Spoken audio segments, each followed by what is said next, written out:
I coach people to give up seeking external success. I don't want you to be successful.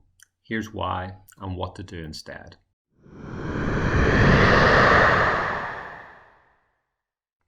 So the problem with seeking external success is fundamentally that it is external. The two key parts of that to draw out are firstly, that it is seeking external approval rather than internal approval. So when we are seeking external success, we are often looking for validation from people around us, from our peers, from maybe our parents, from people in authority, or just from society in general. And we want that approval so that we can feel good about ourselves. However, fundamentally, what we need is internal approval. We need to find a way to have a grounding of internal approval where we know that no matter what, we are valuable and valued before we do anything in this world. The second point to draw out is that we are seeking external wealth. We are seeking items in this world. We're seeking money or financial gain. And we're thinking that these things will give us wealth in this life. When in contrast, what we truly need again is an internal wealth. We need that grounding of approval. We need a grounding of compassion, of love, of sensibility and empathy within this world. And that is where true wealth comes from. So out of this, I truly believe that we can find good things in our lives. And this is why seeking external success is not what I coach to people I work with.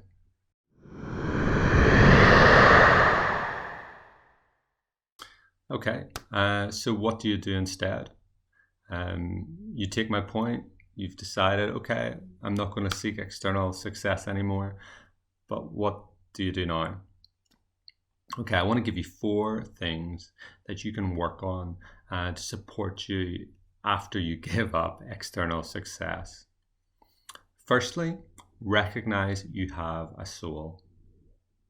So the soul is a concept that is lost in our society in many ways, but it is fundamental to a fulfilling life and to an authentic life, in my view.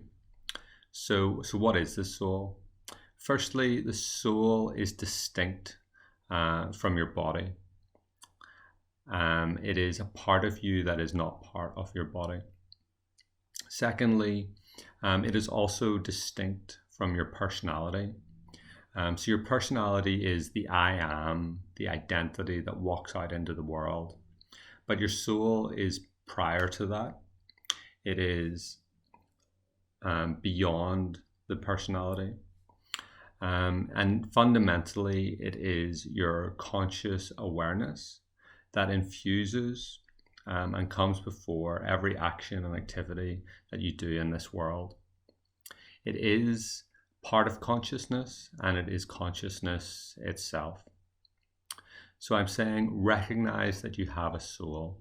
The task in this part is to wrestle with the concept, become familiar with the concept, understand it, and go inside and sense, do you have a soul? Do I accept I have a soul?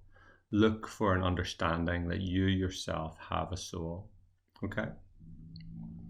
So the second step is to seek to align your personality to your soul. So as I said before, your personality and your soul are distinct. And they have different wants and desires. So your personality will want certain things, but your soul may want a subset of those things, more things, and some very different things. So the task here is to seek to align the wants and the desires of your personality to your soul, and to bring your personality into a kind of united path with your soul. Okay. And this can be hard to do, and it can be hard to work through. And so the third and fourth items are really items that support you in bringing your personality into alignment with your soul. So the third item is learning and developing intuition. So intuition is a knowing from within, beyond logical reasoning. So it's looking inside and it's saying, what are the answers for my life? What is the path that I must go on? What is the decision that I need to make at this moment in my life? For big and small things. And we all have the capacity to intuit the next step and to know what is right to be done for ourselves, okay? And the intuitive capacity is something that we've often lost as well in our society. And we look externally for wisdom, we look externally for the answers. But in reality, the answers are within, okay? So developing intuition is fundamental, and it supports us in bringing our personality into alignment with our souls. And then we come to the fourth step.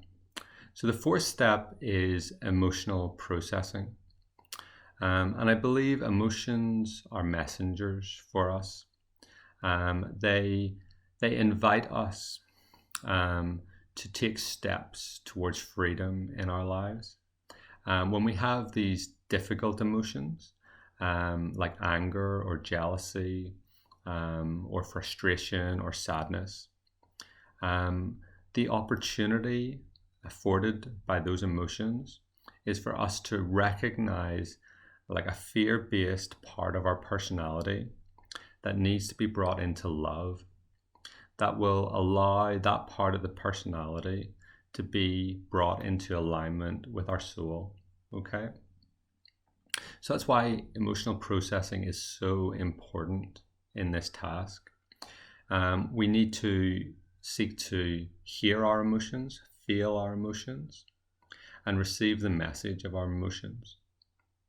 And then make good, strong choices, like courageous choices in the face of our emotions, so that we can help and allow our personality to come into alignment with our soul.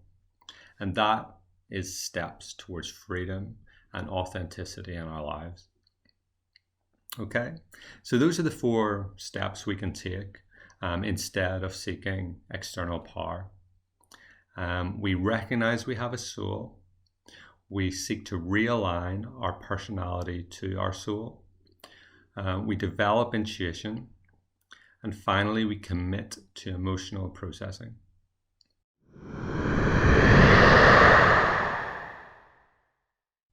Okay, so are you up for it? This is the path to authentic living. It's the path that I'm on, and it's the path that I support my coaching clients and others to be on as well. So if you like this video, please subscribe to my YouTube channel, maybe down here, maybe somewhere else. And if you do that, then you'll get to see other videos like this. I'll be exploring other topics related to authentic living, and I'd love to share them with you. So yeah, please do that, and just have a great day.